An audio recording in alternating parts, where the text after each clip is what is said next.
Secrets, le nouveau jeu de Bruno Feduti et de Eric Lang, édité par Repro Productions. Dans ce jeu d'ambiance qui peut se jouer de 4 à 10 joueurs, mais pas uniquement ambiance parce qu'il y a la stratégie, la trahison, donc tous les ingrédients d'un bon roman, nous avons les joueurs qui vont être les joueurs du KGB, nous avons les joueurs qui vont être les joueurs de la CIA, et nous avons les hippies. Il y a aussi des cartes balles qui vont intervenir, les cartes balles valent de -3 à 0, et puis il y a des cartes avec 8 personnages différents. Sur chacune des cartes, nous avons le dessin, nous avons le nom du personnage, sa valeur, l'action qu'il va falloir jouer, et ici en petit, le nombre de cartes qu'il y a dans le jeu. Suivant le nombre de joueurs, nous allons disposer un certain nombre de jetons. Si on joue à 4 par exemple, nous allons mettre 2 jetons CIA, 2 jetons KGB et 1 jeton hippie. Les autres jetons, on n'en a pas besoin, on les remet dans la boîte. On les mélange et on les distribue à chacun des joueurs qui va l'avoir devant lui. Et il y en a un au centre. Chaque joueur peut regarder son jeton et le remettre face posée. Le premier joueur actif va pouvoir piocher une première carte et la montrer devant tout le monde. Il va devoir en piocher une deuxième, et il arrêtera de piocher dès qu'il a 2 personnages différents. Dans ce cas-ci, ces 2 personnages différents, j'arrête. J'ai donc un psychiatre et une diplomate. Je prends les cartes en main, je vais en choisir une, qui va être ma proposition, et l'autre, je vais la mettre en dessous du paquet. Cette carte, je peux la proposer à n'importe quel joueur. Je la propose face cachée sur la table.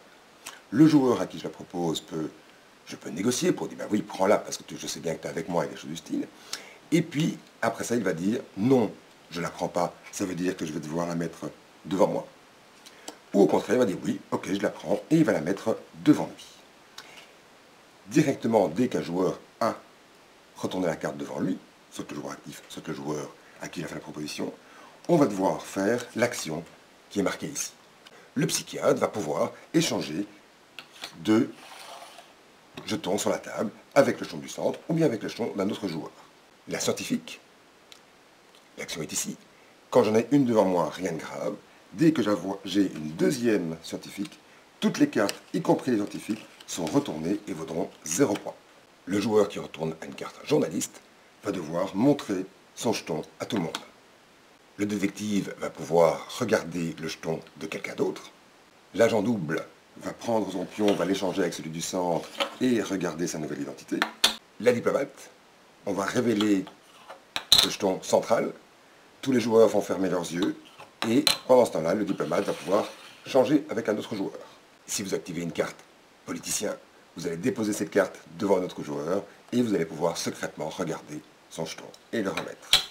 Si vous prenez une carte assassin, vous allez piocher la première carte de la pioche avec les balles, vous allez la regarder, je vous rappelle les valeurs vont de 0 à -3, et vous allez la mettre secrètement devant chez quelqu'un. À chaque tour de jeu, le joueur qui a le moins de cartes seul devant lui, qu'elles soient cachées, qu'elles soient ouvertes, tout ça des cartes balles, va prendre le jeton au nu.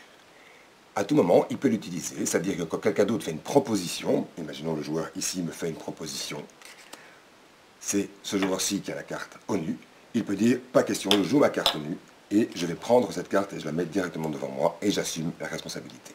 Le jeu va se dérouler ainsi, suivant le nombre de joueurs, dès qu'un joueur aura 5 cartes devant lui, ou 6 cartes devant lui, qu'elles soient fermées ou ouvertes, la partie va prendre fin, c'est-à-dire qu'on va terminer le tour, et puis chacun va révéler les différents jeux.